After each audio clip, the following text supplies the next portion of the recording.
Iniciaremos agora a nossa primeira videoaula desse curso de aperfeiçoamento em licitação e contratação pública. E nesse primeiro momento nós vamos estudar um tema que é muito importante. São os temas que envolvem os princípios que norteiam a administração pública. Esses princípios que norteiam a administração pública têm uma razão de ser. Não é? Nós falamos inicialmente que esta administração pública ela tem, em razão das suas atividades, prerrogativas e sujeições. Não é?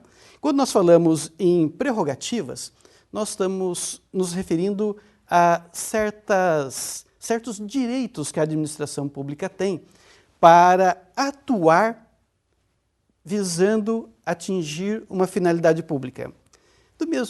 Da mesma forma, além dessas prerrogativas, a administração pública tem sujeições. Quais são essas sujeições? É a observância da lei.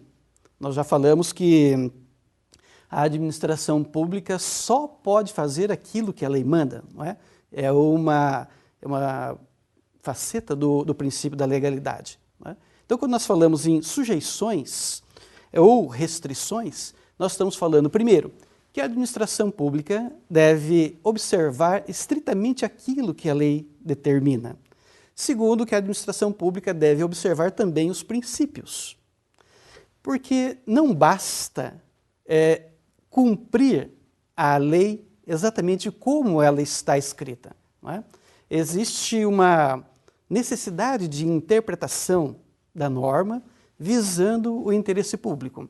É por isso que, se olharmos lá no artigo 37 da Constituição Federal, nós vamos encontrar no caput do artigo 37 os princípios que norteiam a administração pública. Então está lá que a administração pública será regida pelos princípios, primeiro, da legalidade, depois da impessoalidade, da publicidade, da moralidade e da eficiência.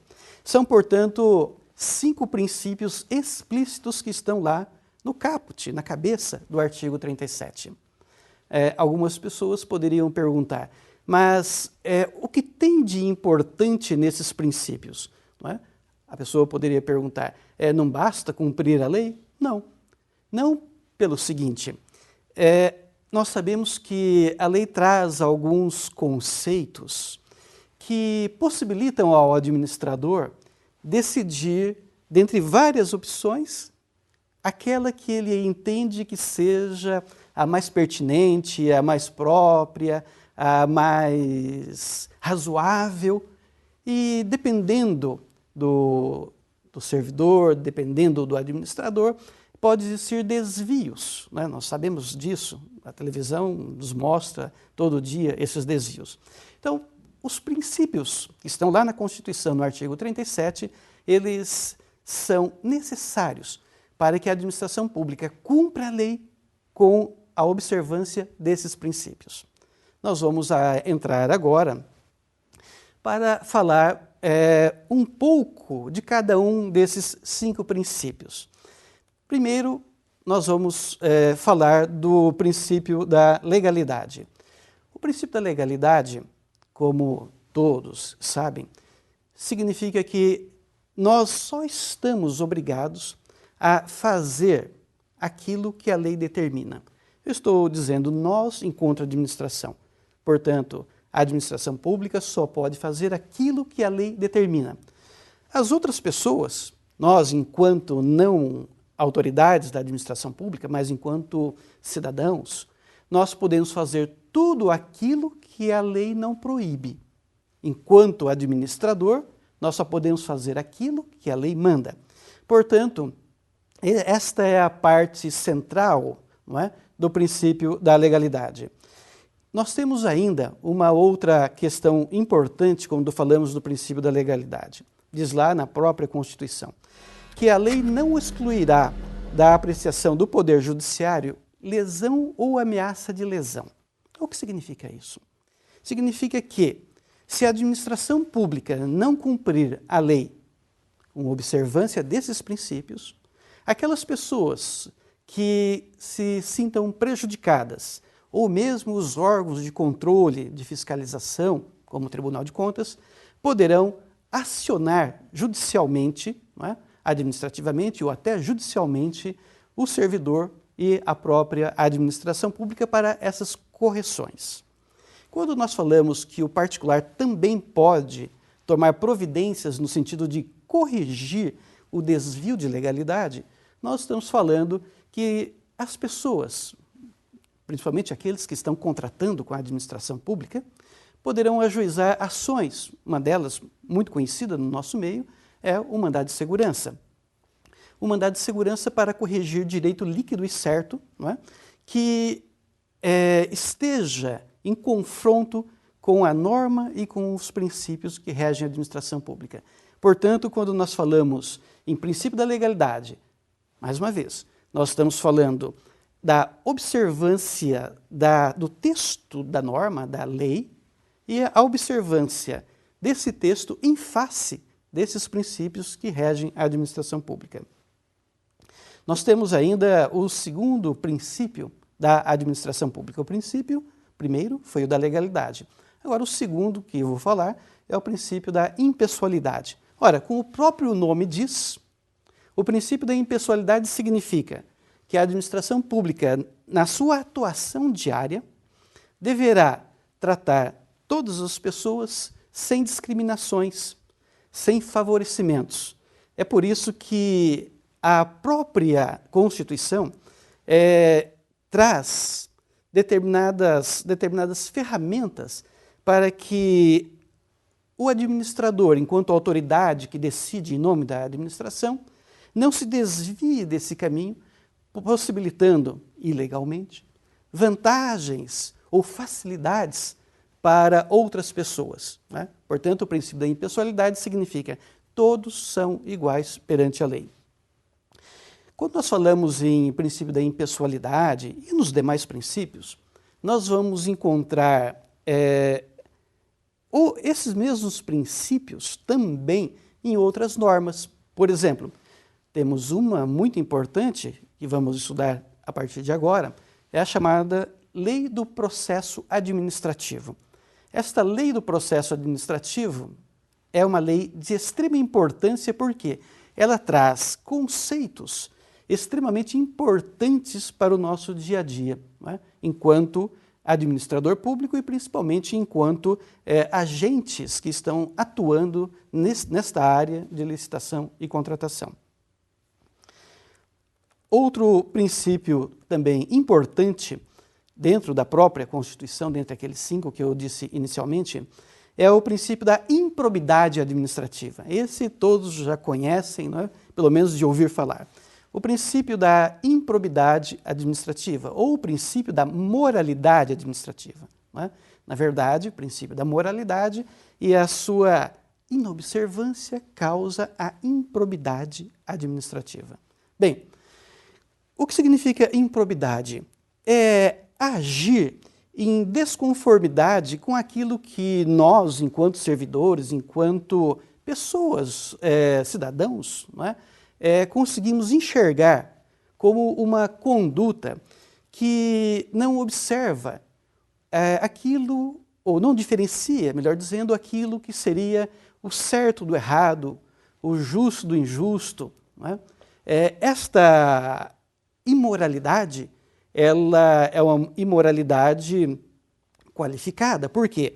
Esta imoralidade dentro da administração pública pode causar prejuízo ao erário, pode causar enriquecimento ilícito. Não é?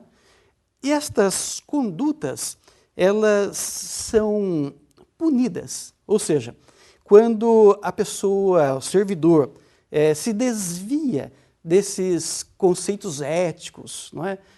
De uma conduta com decoro, se desvia da boa-fé, nós vamos encontrar uma lei, a lei de improbidade administrativa, que traz algumas sanções. Não é? Quais são as sanções decorrentes da improbidade administrativa ou da inobservância do princípio da moralidade? Diz lá nos artigos 9, 10 e 11 dessa lei de improbidade administrativa, que o sujeito que não observar esta moralidade administrativa, ou seja, que se desviar dessa moralidade, ele poderá, no final de um processo judicial, ser condenado às penas de perda da função pública ou do cargo público, não é? A indisponibilidade dos seus bens para ressarcir o prejuízo causado ao erário, não é? E a suspensão dos direitos políticos. Não é? Por isso que se diz, né, nos textos, né, que quando nós falamos destas sanções, elas pesam muito, porque quando nós falamos em sanções de natureza criminal, não é? Tantos anos de prisão, muitas pessoas sabem que no final o tempo de prisão realmente é pouco, não é? Mas quando nós falamos nestas sanções de natureza civil, que é a perda da função pública, a indisponibilidade dos seus bens para ressarcir o erário, suspensão dos direitos políticos, não é? Tudo isso pesa profundamente, principalmente nos servidores que procuram trabalhar no dia a dia, observando estritamente esse princípio da moralidade. Nós temos ainda um outro princípio também muito importante, que é o princípio da publicidade. Ora, o próprio princípio da publicidade, como o nome já diz, significa transparência, mostrar para os licitantes e para a própria comunidade e para os órgãos fiscalizadores que aquela vontade da administração foi divulgada e que todos aqueles que têm interesse possam participar daquele certame. Quando nós falamos desse princípio da publicidade, nós temos que nos referir a outros conceitos também importantes. Não é? Por exemplo, nós temos uma lei de responsabilidade fiscal. Essa lei de responsabilidade fiscal, ela obriga a própria administração a publicar, deixar de forma transparente todas as informações no que se refere a receita e despesas. Falamos aí que deve existir uma transparência na gestão fiscal. Não é? E estas irregularidades, elas são fiscalizadas pelo Tribunal de Contas e pelo Ministério Público. Ou seja, o Ministério Público, através de denúncias, não é, ou através de atuação de ofício, pode requerer informações ao órgão ou a determinadas autoridades para que esclareçam eventuais ofensas a esse princípio da publicidade. Porque, como nós, como cidadãos, podemos perceber, se a administração esconde alguma coisa, se não divulga, alguma coisa errada tem ali. E é por isso que a norma exige essa transparência da administração pública, porque, afinal de contas, a administração pública está posta para atingir um dos objetivos, que é o interesse público. E se ela esconde, camufla, alguma coisa está errada. E por isso os órgãos fiscalizadores, como o Tribunal de Contas e o Ministério Público, têm obrigação de atuar para a correção desses desvios.